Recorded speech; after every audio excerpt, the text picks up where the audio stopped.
Welcome to base. నేను మీ కిషోర్ సార్ని. And మనం డిస్కస్ చేస్తున్న నెక్స్ట్ మోడల్ చక్రవడ్డీలో amount equals 6,050 rupees, principal equals 5,000 rupees, rate of interest 10% అప్పుడు టైం పీరియడ్ ఈక్వల్స్ ఎంత. ఇంతకుముందు దానిలో మనము మెసేజ్ చెప్పాము ఇంతకుముందు వీడియోలో. ఇప్పుడు మనము షార్ట్ కట్ చూద్దాము. Bigger value divide by smaller value చేయడం అంటే అమౌంట్ బై ప్రిన్సిపల్ చేయడం. బిగ్గర్ వాల్యూ ఎంత? ఇది 6,050 డివైడ్ బై స్మాలర్ వాల్యూ ఎంత? ఇది 5,000 రూపీస్. 6,050 డివైడ్ బై 5,000 క్యాలిక్యులేషన్ చేయడం. ఇది చేసామనుకో ఇక్కడ మనకి 0 0 క్యాన్సిల్ అయిపోవడం వల్ల ఇది 5 అనేది 100 టైమ్స్ పోతుంది, ఇది 5 ఏమో 121 టైమ్స్ పోతుంది. ఈ క్యాలిక్యులేషన్ అనేది ఏముందంటే ఇది 11/10 హోల్ స్క్వేర్. 11/10 హోల్ స్క్వేర్ అంటే పైన స్క్వేర్ ఉంటే 2 ఇయర్స్ అనమాట, పైన క్యూబ్ ఉంటే 3 ఇయర్స్. ఓకే, ఇది సో ఇక్కడ క్యాలిక్యులేషన్ చేస్తున్నప్పుడు నీకు ఏంటంటే ఎక్స్పోనెంట్ అనేది ఎంత ఫామ్ అయితే ఆన్సర్ అదే క్యాలిక్యులేట్ అవుతుంది. ఇక్కడ పైన 2 ఉంది కాబట్టి 2 ఇయర్స్, పైన 3 ఉంటే 3 ఇయర్స్ అనమాట. ఒకవేళ క్యాలిక్యులేషన్ లో చూడగానే అమౌంట్ ఈక్వల్స్ 3,993 అని అనుకోమా. Amount equals 3,993. ఆ తర్వాత ప్రిన్సిపల్ అనేది వచ్చేసి ఎంత అంటే ఇది 3,000 రూపీస్ అన్నాము. రేట్ ఆఫ్ ఇంట్రెస్ట్ 10% అప్పుడు టైం పీరియడ్ ఈక్వల్స్ ఎంత. అదే ఇప్పుడు bigger value divide by smaller value అన్నాం అనుకో. గరిష్టమైన విలువ డివైడ్ బై కనిష్టమైన విలువ అన్నాం అనుకోమా. చూడు, ఇది 3,993 రూపాయలు డివైడ్ బై ఎంత? ఇది 3,000. క్యాలిక్యులేషన్ ఇది ఎంత అంటే ఇది 1,000 రూపీస్. ఇది వచ్చేసి 1331. 1331 డివైడ్ బై 1,000 చేయాలి. 1331 డివైడ్ బై 1000 చేయండి ఇక్కడ మనకి. సో కాబట్టి ఇక్కడ మనకి 1331 చూస్తే మనకి అది స్క్వేర్ ఆఫ్ క్యూబ్. 1331 అనేది దేనికి క్యూబ్? 11 క్యూబ్. 1000 దేనికి క్యూబ్? 10 క్యూబ్. సో కాబట్టి ఇది నథింగ్ బట్ ఎంత అంటే 11/10 హోల్ క్యూబ్ అని అర్థం. 11/10 హోల్ క్యూబ్ అంటే మనకి పైన క్యూబ్ ఉంది కాబట్టి కాబట్టి చూడు ఇక్కడ పైన క్యూబ్ ఉంటే దాన్ని 3 ఇయర్స్ అంటాం. పైన స్క్వేర్ ఉంటే దాన్ని 2 ఇయర్స్ అంటాం. పైన 4 ఉంటే 4 ఇయర్స్ అనమాట. ఈ పైన ఉన్న నెంబర్ క్యూబ్ కాబట్టి 3 ఇయర్స్ అని అర్థం. పైన 4 ఉందనుకో మనకి 4 ఇయర్స్ అని అర్థం. సో కాబట్టి ఇది టైం పీరియడ్ కనుక్కునే పద్ధతి. అలా కాకుండా ఒక్కోసారి రేట్ ఆఫ్ ఇంట్రెస్ట్ కనుక్కోమని ఇస్తాడు వాడు. అది కూడా మనం చేసేద్దాము సింపుల్ గా. ఇక్కడ నేనేమనంటే నువ్వు చాలా సింపుల్ గా చేయాలంటే bigger value divide by smaller value చేయమన్నాను. సపోజ్ ఫర్ ఎగ్జాంపుల్ అమౌంట్ 5760 అన్నాడు, ప్రిన్సిపల్ వచ్చేసి 4,000 రూపీస్ అన్నాడు, టైం పీరియడ్ వచ్చి 2 ఇయర్స్ అన్నాడు, రేట్ ఆఫ్ ఇంట్రెస్ట్ కనుక్కోమన్నాడు అనుకో. వడ్డీ శాతం ఎంత అన్నాడు అనుకో.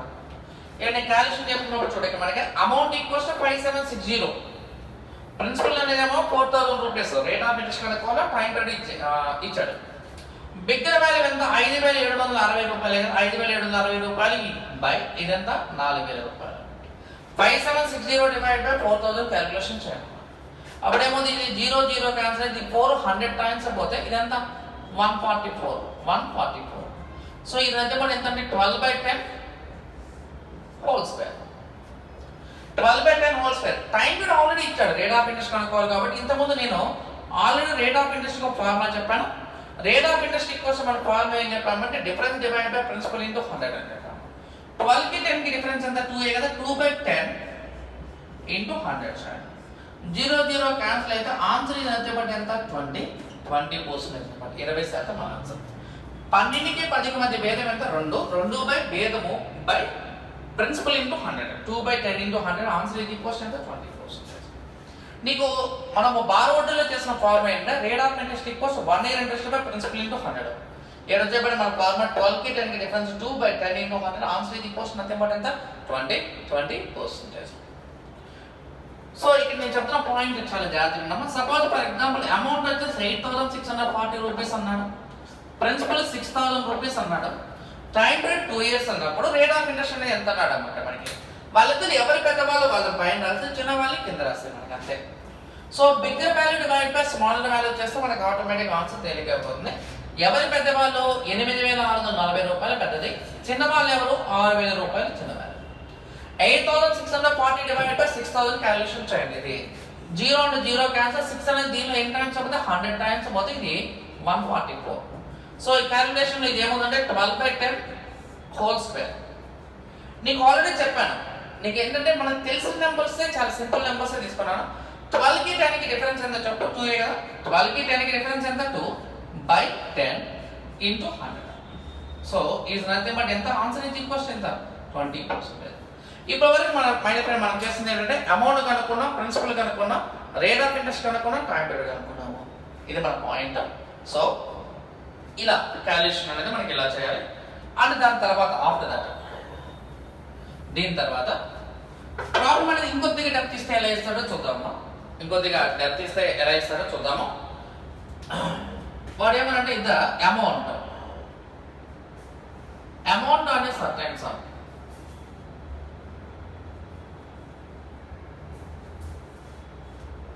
for 2 years is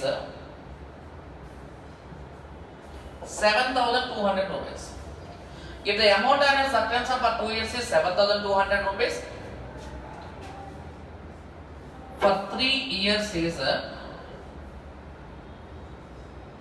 8,640 rupees. For 3 years is 8,640 rupees.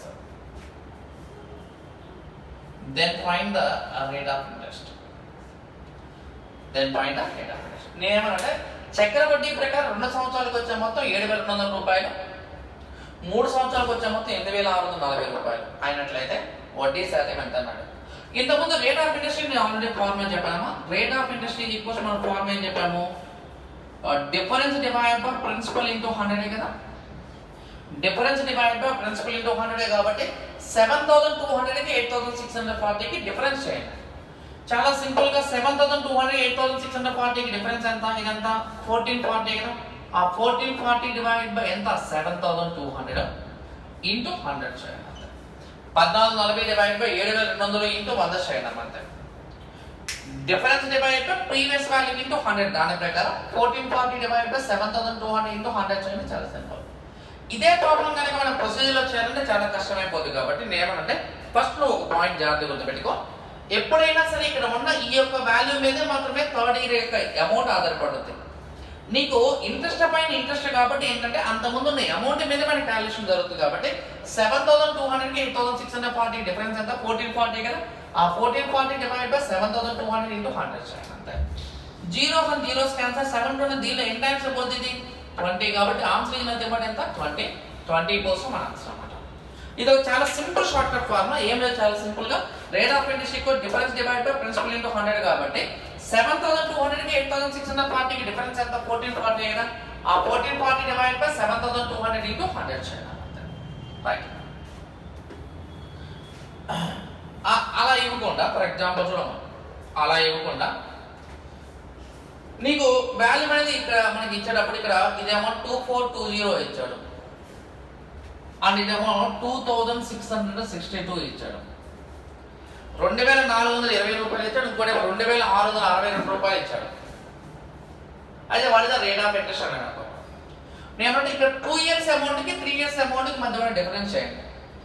2,420కి 2,662కి మధ్య డిఫరెన్స్ చేసామనుకో మనకి వచ్చే వాల్యూ. సో 2,420 అంటే 2,662 ఉందనుకో, వాళ్ళిద్దరి మధ్య డిఫరెన్స్ చేయండి. ఆ డిఫరెన్స్ డివైడ్ బై స్టార్టింగ్ ఉన్న వాల్యూ ఇంటూ 100 చేయండి అంతే.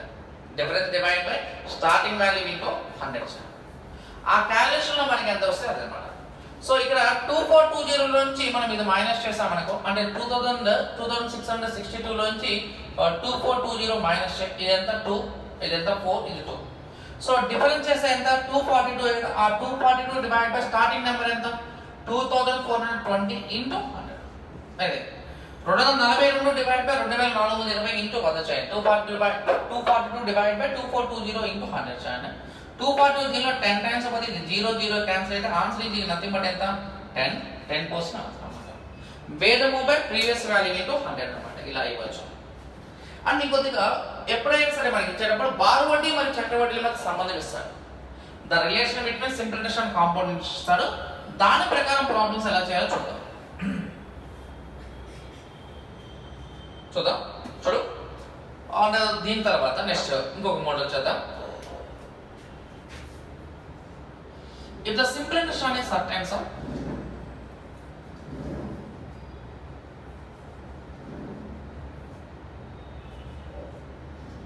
for 2 years is 800 rupees. If the simple interest on a certain sum for 2 years is 800 rupees and the compound interest on the same sum of money is 880 rupees. Then find the rate of interest. Then find the rate of interest అని ఇచ్చారు. ఏమంటే 2 సంవత్సరాలకి కొంత అసలు పైన వచ్చే బారోవడ్డీ 800 రూపాయలు అయితే అదే ప్రకారం వచ్చే చక్రవడ్డీ 880 రూపాయలు అయినట్లయితే వడ్డీ శాతం ఎంత అన్నాడు. నీకు ఆల్రెడీ ఇంతకుముందు ఒక పాయింట్ చెప్పాను. మొదటి సంవత్సరంలో ఫస్ట్ ఇయర్ లో బారోవడ్డీ మరియు చక్రవడ్డీ ఖచ్చితంగా ఎలా ఉండాలా, సమానంగా ఉండాలా. ఇక్కడ నీకు వాడు చెప్పే దాని ప్రకారం చూడడానికి ఇది సింపుల్ ఇంట్రెస్ట్, ఆ తర్వాత ఇది వచ్చేసి కాంపౌండ్ ఇంట్రెస్ట్ అన్నా మనకు. బారోవడ్డీ చక్రవడ్డీ అన్నా అనుకో. 800 రూపీస్ అనేది సింపుల్ ఇంట్రెస్ట్ కదా. ఎన్ని ఇయర్స్ కి? 2 ఇయర్స్ కదా. 2 ఇయర్స్ కి 800 రూపీస్ అయినప్పుడు ఎవ్రీ ఇయర్ కి ఎంత? 400 రూపీస్ కదా. అంటే ఫస్ట్ ఇయర్ 400, సెకండ్ ఇయర్ కూడా 400. ఆ తర్వాత 2 ఇయర్స్ కలిపి కాంపౌండ్ ఇంట్రెస్ట్ ఎంత? 880 కదా. అంటే ఫస్ట్ ఇయర్ లో సింపుల్ కాంపౌండ్ ఈక్వల్ గా ఉండాలి కదా. సో కాబట్టి ఇక్కడ ఏమంటే కాంపౌండ్ ఇంట్రెస్ట్ అనేది ఇక్కడ ఇది 400 అయితే ఇది కూడా 400 రాసి బ్యాలెన్స్ ఉన్న వాల్యూ ఇక్కడ రాయండి 480. ఏమంటే 2 సంవత్సరాలు కలిపి బారోవడ్డీ 800 రూపాయలు అయినప్పుడు 400. ఇక్కడ వచ్చేప్పటికి ఇది 400 రూపీస్ అయినప్పుడు ఇక్కడ 400, ఇది 400, బ్యాలెన్స్ ఉన్న 480 రూపీస్ అన్నమాట. ఇది 400 రూపీస్, ఇది 480 రూపీస్ అన్నమాట. ఇక్కడ చెప్తున్న పాయింట్ ఇది. సో ఇక్కడ గుర్తుపెట్టుకోవాల్సిన పాయింట్ అంటే మనం already rate of interest equals ఏమని చెప్పాం మనం ఇక్కడ formula difference divide by previous value into 100. Difference divide by previous value into 100. ఇప్పుడు ఇక్కడ ఉన్న ఈ 400 కి 480 కి మధ్య ఉన్న డిఫరెన్స్ చేయడం. 400 కి 480 కి మధ్య ఉన్న డిఫరెన్స్ ఎంత? 80 కదా. ఆ 80 divide by 400 into 100. Zeros and zeros cancel అయితే 480 ఎన్ని టైమ్స్ అవుతుంది? 20. సో కాబట్టి ఆన్సర్ ఇది ఎంత? 20%. ఫార్ములా ఏంటి చెప్పాలి ఇక్కడ మనకి? ఈ ఫార్ములా ఏంటి? Difference divide by previous value into 100. 400 కి 480 కి మధ్య డిఫరెన్స్ ఎంత? 80 బై 400 ఇంటూ 100 చేయండి.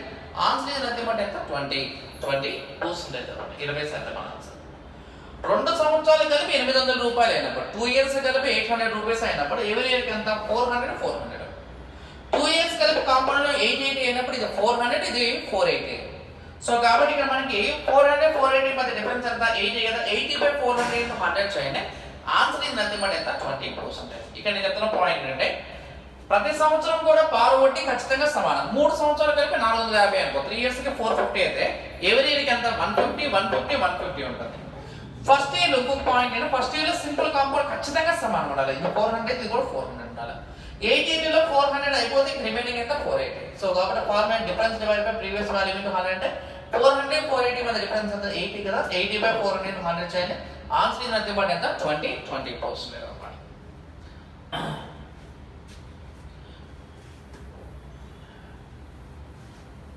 అంటే దీని తర్వాత నెక్స్ట్ సపోజ్ ఫర్ ఎగ్జాంపుల్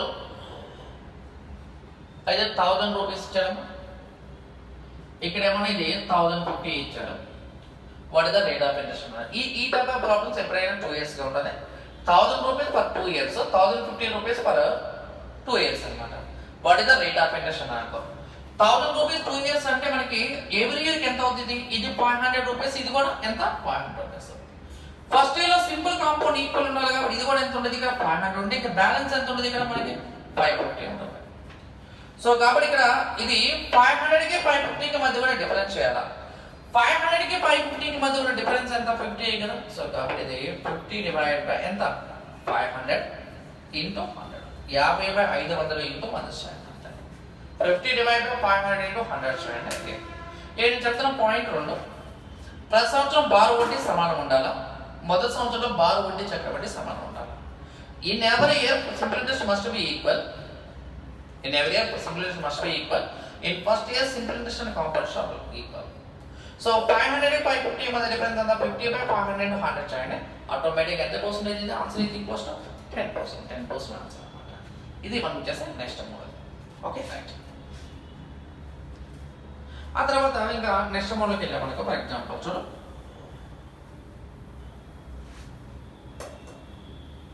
అంటే దీని తర్వాత ఫర్ ఎగ్జాంపుల్ చూడండి, if the simple interest on a certain sum, చూడు, if the simple interest on a certain sum at 10% for 2 years is 400 rupees. 400 rupees. Then find the corresponding compound interest. Then find the corresponding compound interest అంటారు. ఏమంటే కొంత అసలు పైన సంవత్సరం 10% ప్రకారం 2 సంవత్సరాలకు వచ్చే బారు వడ్డీ 400 రూపాయలు అయినట్లయితే అదే ప్రకారం వచ్చే చక్ర వడ్డీ ఎంత అంటే 10% రేట్ ఆఫ్ ఇంట్రెస్ట్ 10% మీనింగ్ అంటే ప్రతి ఇయర్ కూడా 10% కట్టాలి. అంటే ఫస్ట్ ఇయర్ 10, సెకండ్ ఇయర్ కూడా 10 కట్టాలి. అంటే బారు వడ్డీ ప్రకారం వాడు చెప్పే పాయింట్ అంటే బారు వడ్డీ ప్రకారం ఇది ఫస్ట్ ఇయర్ ఇది సెకండ్ ఇయర్ అన్నాడు. ఫస్ట్ ఇయర్ లో 10 ఉండాలి, సెకండ్ ఇయర్ లో కూడా 10 ఉండాలి. అంటే 10 + 10 అంటే ఎంత 20. ఇది బారు వడ్డీ. అంటే సింపుల్ ఇంట్రెస్ట్ అనేది 20 రూపీస్. ఆ తర్వాత కాంపౌండ్ ఇంట్రెస్ట్ అన్నాం అనుకో. కాంపౌండ్ ఇంట్రెస్ట్ అనేది ఎలా అవుతుంది అంటే చూడక మనకి ఇది 10 అయితే ఇది కూడా ఎంత ఉంటుంది 10. 10 + 10 + 10 లో 10% కనుక ఇక్కడ యాడ్ చేయాలి. 10 రూపాయలు + 10 రూపాయలు. 10లో 10% అంటే ఎంత 1 రూపాయే కదా. 10 + 10 + 1 అంటే ఎంత ఇది 21 రూపీస్. Okay right. చక్రవడ్డీ అంటే కాంపౌండ్ ఇంట్రెస్ట్ అంటే మీనింగ్ అంటే ఇంట్రెస్ట్ ఆన్ ఇంట్రెస్ట్ అన్నమాట. 10 + 10 అంటే 20 + 10 లో 10% ఎంత 1 కదా మనకి. అంటే 10లో 10% క్యాలిక్యులేషన్ చేయడం ఆల్రెడీ నేర్పాను. 10 × 10 / 100 చాలా జీరోస్ అండ్ జీరోస్ క్యాన్సిల్ అయిపోతే 1 రూపాయి ఎక్స్ట్రా.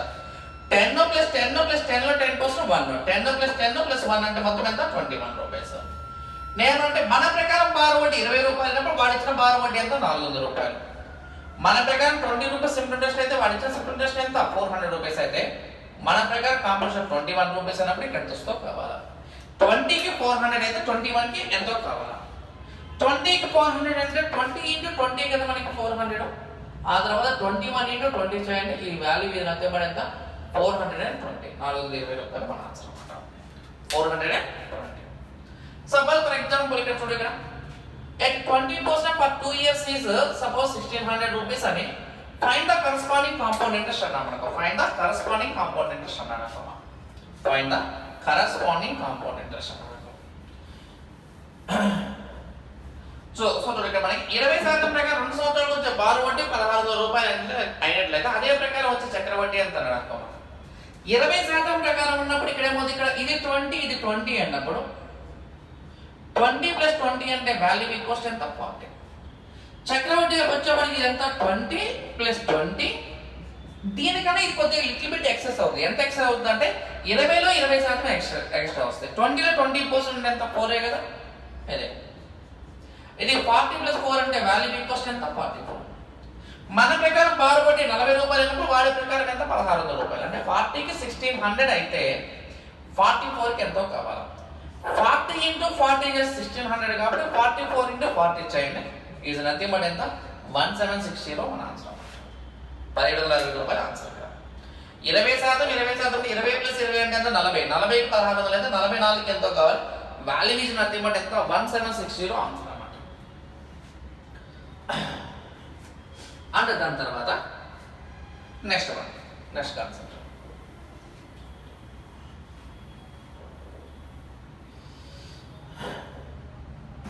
ఓకే. దాని తర్వాత అండ్ దీనిలో ఇక లాస్ట్ మోడ్లో మనకి చూడు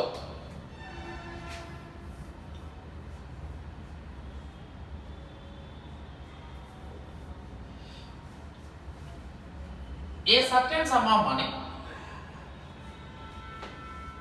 at a compound interest doubles itself in 7 years. A certain sum of money compound interest doubles itself in 7 years. In how many years?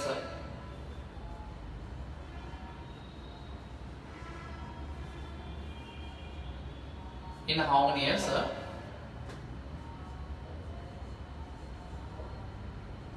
It becomes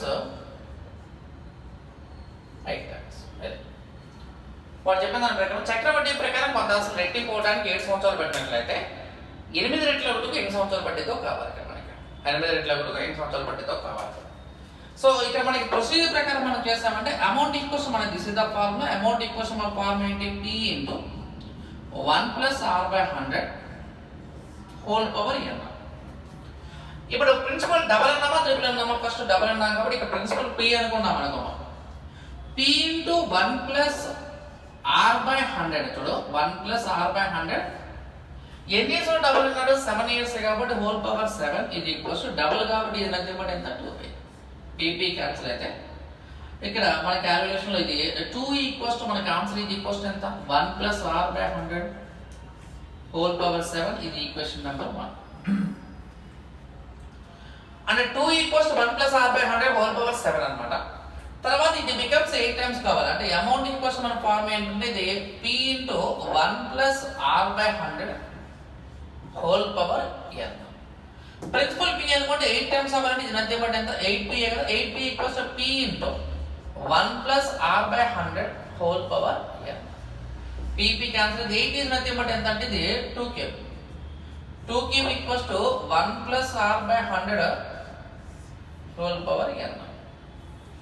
2 అనేది ఎవరికి సమానం ఇక్కడ 1 plus r by 100 whole power 7 కదా. 1 plus r by 100 whole power 7 కాబట్టి ఈ calculation ఏమవుతుందంటే ఇది 1 plus r by 100 whole power 7 thereafter whole cube equals to 1 plus r by 100 whole power n. a power n whole power n అంటే formula ఏంటి? a power m into n కాబట్టి ఇక్కడ ఏమంటే 1 plus r by 100 whole power ఎంత 21 equals to 1 plus r by 100 whole power n. భూములు సమానం కాబట్టి ఘాతాలు సమానం చేయండి. అంటే n equals to ఎన్ని ఇయర్స్ ఇది 21. n equals to ఎన్ని years? How many years? 21 years. 21 సంవత్సరం మన ఆన్సర్ మాట. ఇది ఈ యొక్క ప్రాబ్లం కి మనకి ప్రొసీజర్ అన్నమాట. మనం షార్ట్ కట్ చూద్దాం. ఇది amount equals to p into 1 plus R by 100 whole power n కదా. ఇక్కడ p క్యాన్సిల్ అయిపోతే ఇక్కడ మనకి 2 equals 1 plus R by 100 whole power 7 equation number 1 అనుకుంటే అమౌంట్ ఈక్వల్స్ మన ఫార్మ్ అయితే p into 1 plus R by 100 whole power n. p cancel అయితే 2 cube equals to 1 plus R by 100 whole power n. a power m whole power n అంటే a power m into n కాబట్టి 1 plus R by 100 whole power 21 equals ఇది మనకి n equals how many years? 21 years answer. అంటే ఇది ఇలా కాకుండా మనం కొద్దిగా డైరెక్ట్ చేయొచ్చు. అంటే ఎలా చేద్దాం చూద్దాం. ఇక్కడ ఎన్ని టైమ్స్ అంటే ఇక్కడ మనకి మనం చెప్పేటప్పుడు 8 టైమ్స్ కదా. ఆ 8 టైమ్స్ అండర్లైన్ చేసుకున్నాం. 8 టైమ్స్ అంటే కదా 8 ని ఎలా రాసుకోవచ్చు చెప్పు? 2 క్యూబ్ కదా. 8 టైమ్స్ అంటే కాబట్టి 8 is నథింగ్ బట్ ఎంత 2 క్యూబ్. ఆ క్యూబ్ ఇంటూ ఎన్ని ఇయర్స్ లో డబుల్ అన్నారు 7 ఇయర్స్. 3 7 ఎంత అంటే 21. సో కాబట్టి ఆన్సర్ ఇది ఈక్వల్స్ ఎంత 21 years answer.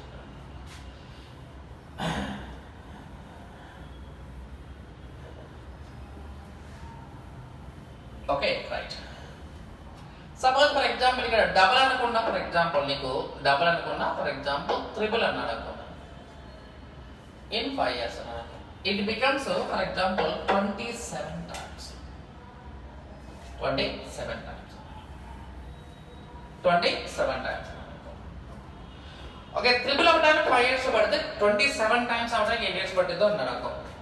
27 is equals to ఎంత 3 క్యూబ్ కదా. ఆ క్యూబ్ ఇంటూ ఎన్ని ఇయర్స్ అన్నాడు 5 ఇయర్స్. 3 into 5 అంటే వాల్యూ ఈజ్ నథింగ్ బట్ ఎంత 15 ఇయర్స్. 27 ని ఎలా రాసుకోవచ్చు 3. ఇక్కడ బేస్ 3 ఉండే విధంగా ఎందుకు రాస్తున్నాము? బేస్ 3 ఉండే విధంగా ఎందుకు రాస్తున్నాం అంటే ఇక్కడ ఆల్రెడీ ట్రిపుల్ అన్నా కాబట్టి 3 పవర్ వచ్చే విధంగా రాయాలి. 3 క్యూబ్ ఇంటూ 3 3 5 ఎంత 15 ఇయర్స్. వాడు ట్రిపుల్ అంటే 3 పవర్ వచ్చే విధంగా రాయాలి. డబుల్ అంటే 2 పవర్ వచ్చే విధంగా రాయాలి. 4 టైమ్స్ అంటే 4 పవర్ వచ్చే విధంగా రాయాలి. 5 టైమ్స్ అంటే 5 పవర్ వచ్చే విధంగా రాయాలి ఇక్కడ. సో కాబట్టి ఆన్సర్ ఈజ్ నథింగ్ బట్ ఎంత 15 ఇయర్స్ ఆన్సర్ అన్నమాట. ఇది చక్రవర్తి.